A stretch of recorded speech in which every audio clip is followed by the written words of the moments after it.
So we're going to begin with opening statements. I'm going to go sort of left to right. So I'll start with Mr. Hanley first with the opening statement, and then we'll move to Ms. Speakman. Okay, hi, I'm John Hanley. I see a lot of people that I know, and I see some people that I don't know.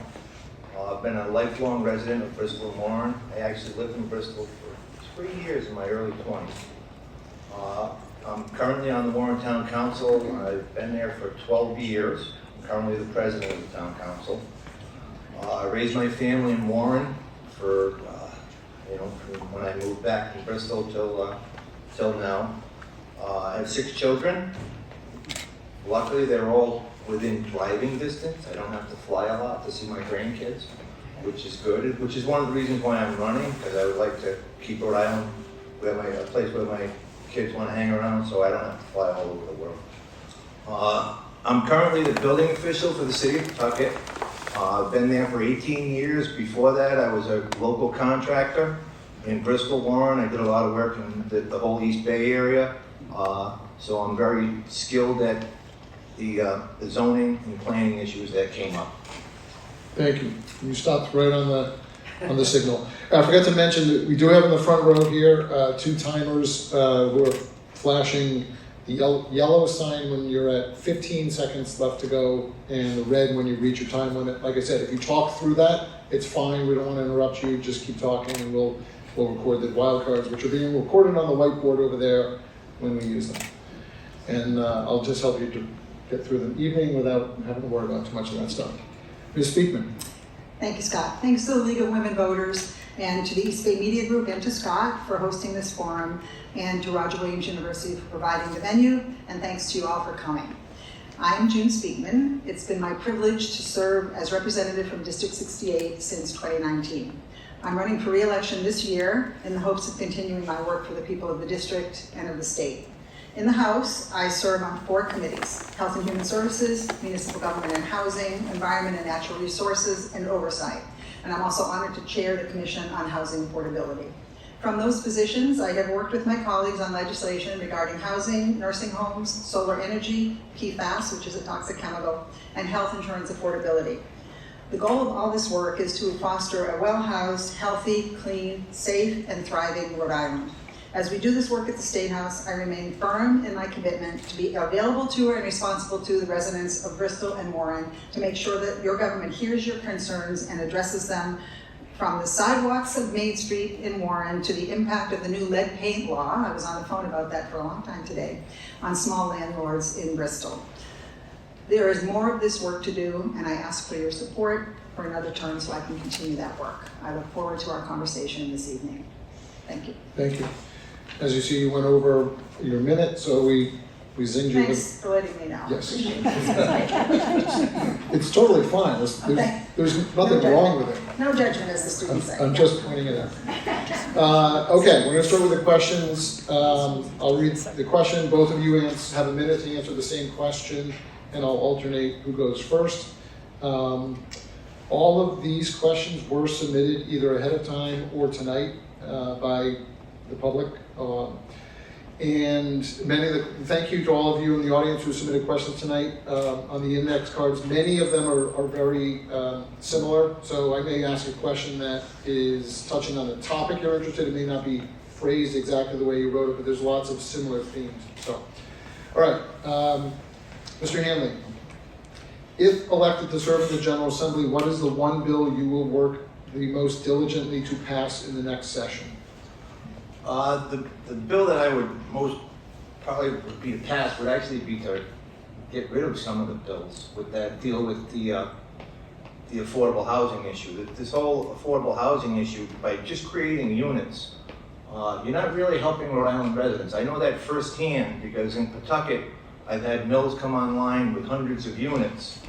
And out of those hundreds of units, about 80 to 85% of them go to people from Boston and the suburbs because they're willing to pay an extra $1,000 a month and add the commute to their time. So all these units we're making are helping the suburbs of Boston more than they're helping Rhode Island residents. And one solution that I could propose to that would be, rather than link it to affordable housing, link it to with these ADU units. We give you zoning relief so you can add an accessory dwelling unit. put a link on there where the limit is you have to rent it to someone that's been a Rhode Island resident for minimum of 3 years or 5 years. That would also bring down the cost of it, because if you have to rent to a Rhode Island resident, they have to be able to afford it. So a lot of these breaks we're giving people are really only helping the developers and the landlords, because they're getting the bigger rents from people out of state rather than making housing for Rhode Island residents. Please speak. Same Yes, question. In the coming session, if elected, I would hope to actually work on the same thing that Mr. Hanley suggested, which is to make sure that the housing laws that we have passed over the last 3 years are in fact doing as they intended, which is to bring more units online, to bring rents and housing costs down for Rhode Islanders. I see no evidence that these units are going to out-of-staters, although that's very difficult to track, because one of our problems with housing is that we don't have the data we need. A bill that I'm particularly fond of is one that I tried to pass last session, not semester. It's H7699, and that bill would bring my concerns about the environment together with my concerns about housing supply. It's the Housing Land Conservation Trust bill, which would allow for the state to purchase land and build housing on some of it and put the rest in conservation in perpetuity. It's a wonderful way to ensure that we're both adding units to our stock and also are providing conservation lands. It's a heavy lift because it brings two separate advocacy communities together, but I'd really like to work hard to get that one over the finish line in the next session. Thank you. Thank you. I just want to check with the audience. Is the audio good for everyone? A little louder. Yeah, I was thinking both candidates, you might want to move your microphones a little bit closer if you're able to. How's that? Thank you. All right, anything else on this topic? All right, we're going to move to a new question. Ms. Speakman, we'll begin with you. Should the General Assembly be doing more to address the critical shortage of primary care, mental health, and medical providers in the state? If so, what should be done? What do you think about the idea of building a medical school at URI? Yes, of course, we should do more to address the shortage on the Health and Human Services Committee. We hear over and over and over again stories from doctors, from patients, even from insurance companies about that critical shortage.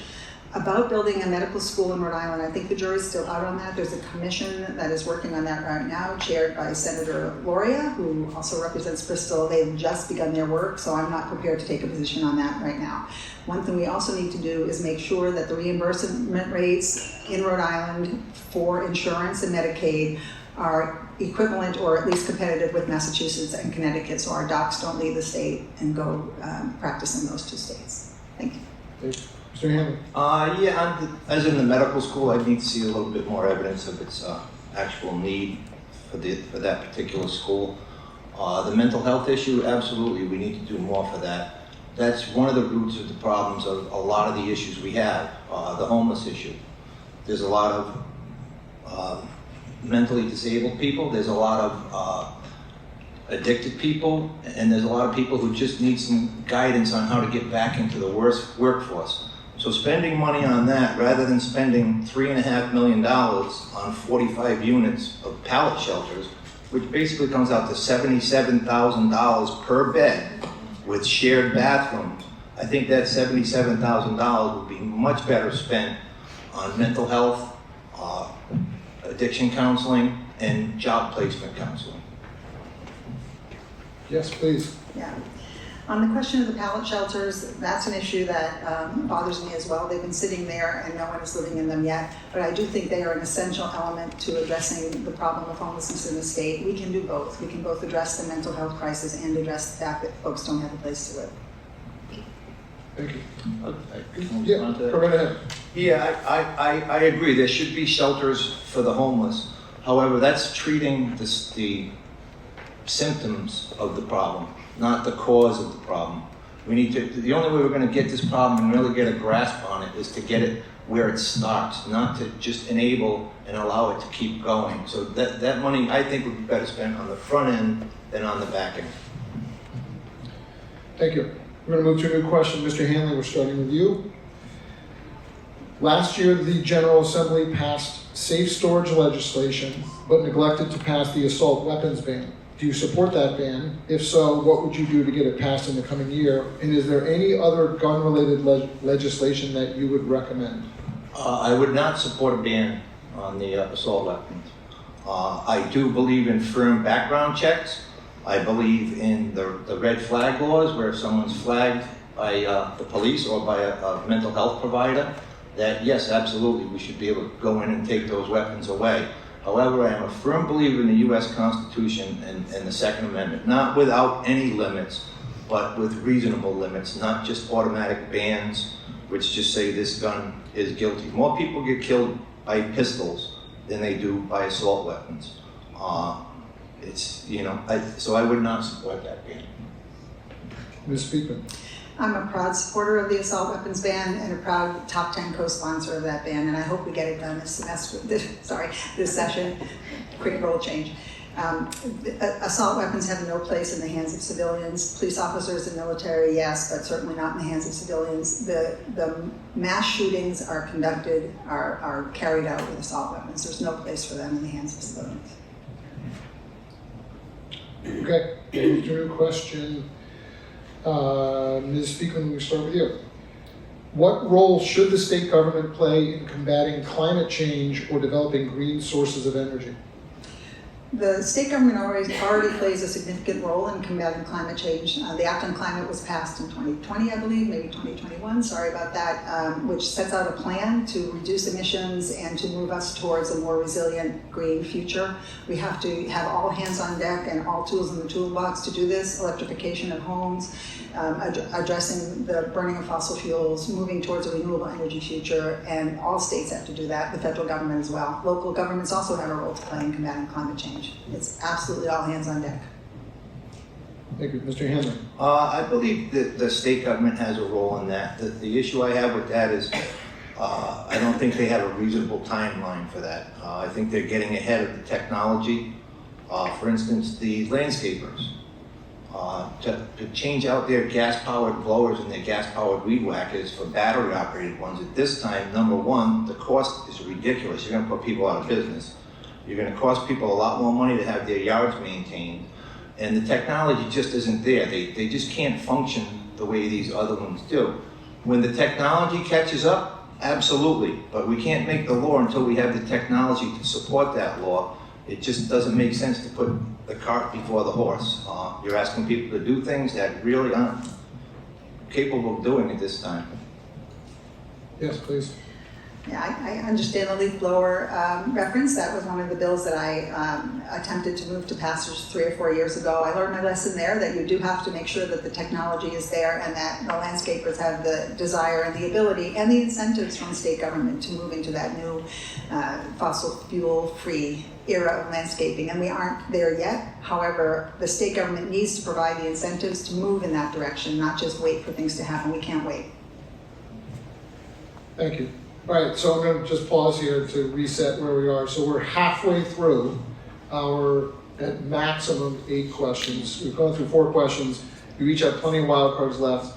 So feel free to speak. You have ample opportunity. If not, you're going to end up with both of you with 4, 5, 6 minute closing statements. So, Aren't these good for a free drink if we don't use them? they are, your opponent offered to pay. That's fake news, but that's okay. All right, next question, Mr. Hanley. Turning to the state budget, do you agree with how Rhode Island is spending nearly $14 billion annually? Does the state have the right priorities and focus, or would you work to shift how and where the state's resources are allocated? Actually, I think it's 13.7, and I believe around 10 years ago it was just over 9. So in those 10 years, we've 1.5 times our budget, which is totally surpasses inflation. I think some of the money is being allocated in the wrong places. I'm not sure where a lot of it's going. I mean, all of this money that's been allocated for affordable housing, where did it go? It's all spent. Who's got it? I don't see a ton of housing units. I don't see a ton of affordable units popping up. Yet we've allocated millions and millions of dollars for this, and we have nothing to show for it. And being on the outside, I don't know where it went. Hopefully when I get in there, I'll be able to figure out where it went, and maybe we can redirect it somewhere else or lower the actual state budget. Ms. Speakman, same question. Yes, thank you. 14.7 billion is a lot, or 13.9 billion. 1/3 of that is for Medicaid to take care of the medical needs of hundreds of thousands of Rhode Islanders. Much of that money comes from the federal government as a match, so that is a large part of the spending, and we certainly can't do without that. A lot of that goes to support folks who are in long-term care. We certainly can't do without that. About affordable housing, that is about $500 million. That's a lot of money. That is in the pipeline, but as Mr. Hanley knows, as a builder, it takes probably 2 to 3 years to get a unit from site acquisition to getting the financial package together to building it. So those are in the pipeline, and we will start to see those soon, within the next year. About the rest of the budget, there are things that actually aren't in there that I would like to see, as one might imagine, given my leanings. For example, free and reduced price lunches, that program I would argue should be expanded to free lunches for all students with no eligibility check. I have a wish list, obviously most of us do. We need to move more money into climate resiliency, to shoring up our coastline. That's very expensive. If you're going to move people away from, as in Belcher Cove in Warren or by Silver Creek in Bristol, if you're going to try to move those homes away from the coastline, that's a lot of money. Lots of that can come from the federal government.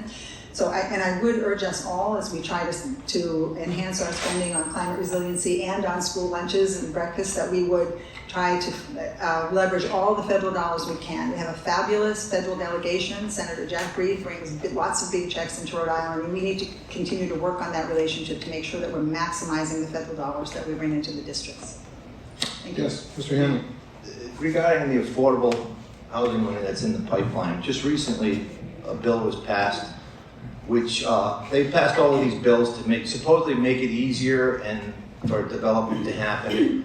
And some of the communities were a little reluctant in accepting them. Well, they just passed a bill which is going to make your local building official subservient to the state building commissioner. It has not been that way since the building code was created in 1978. Basically what it is, they gave you the Kool-Aid and now they're going to have the power to make you drink it. Oh, yes, please. No, it's up to you. Yeah, no, please. The building commissioner bill doesn't do what Mr. Hanley says it does. We have a statewide building code that is monitored and implemented by local building officials. The bill that was passed in the last session makes sure that monitoring is uniform statewide. It does not tell building officials, it does not interfere or override. If there is some lack of consistency across towns, the state building commissioner will come in and make sure that it is standard across towns. It also sets up a training program. There is a significant deficit of building commissioners in the state of Rhode Island. That is one of the reasons why housing starts and completions are delayed. And the training program that's included in the bill that Mr. Hanley refers to actually helps to deal with that deficit so that small communities that cannot afford to hire a building commissioner can get help from the state.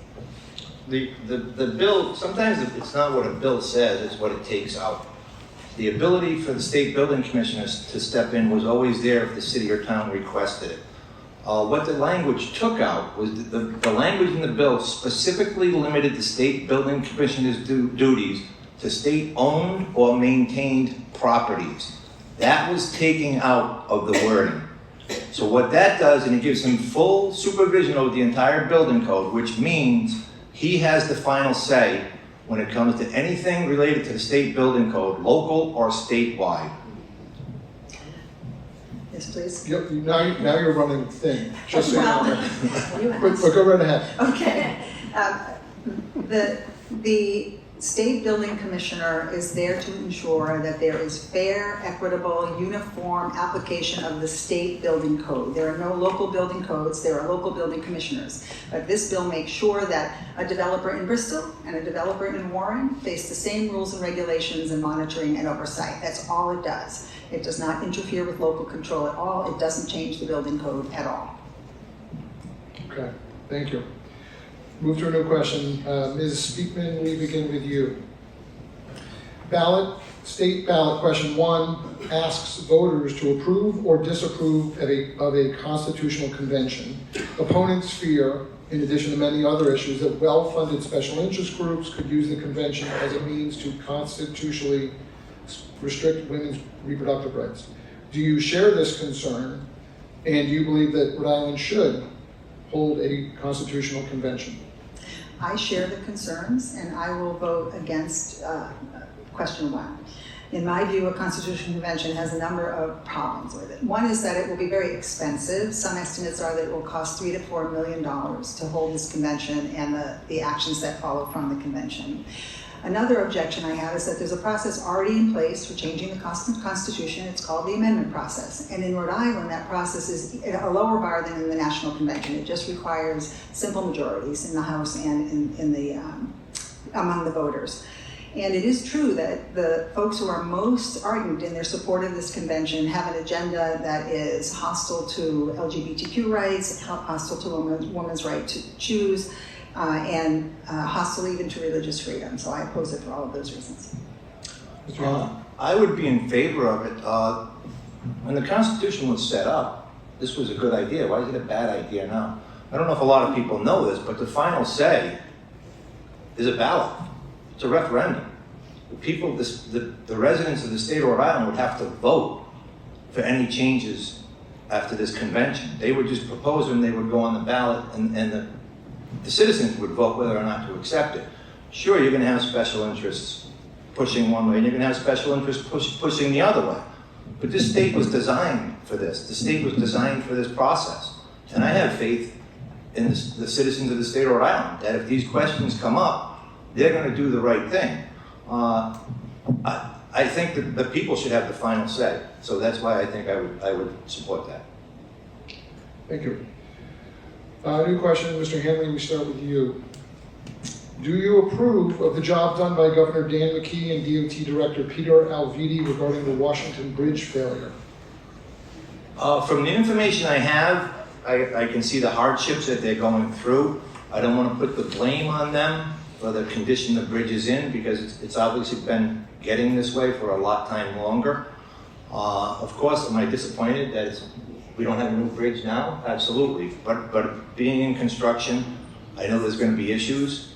I think the handling of it from the time it was shut down to where it is now is probably the best they could do. I would like to see it step up a little faster and maybe expedite the schedule to be fixed. But I do think that the cards they were dealt, I think they're playing them right. They may have been dealt some bad cards, but for what they have to do, I think they're proceeding in an equitable manner. Ms. Speakman. Yeah, I actually don't know if they are proceeding well because we don't have the information we need to make those judgments. It will come, I assume, I hope.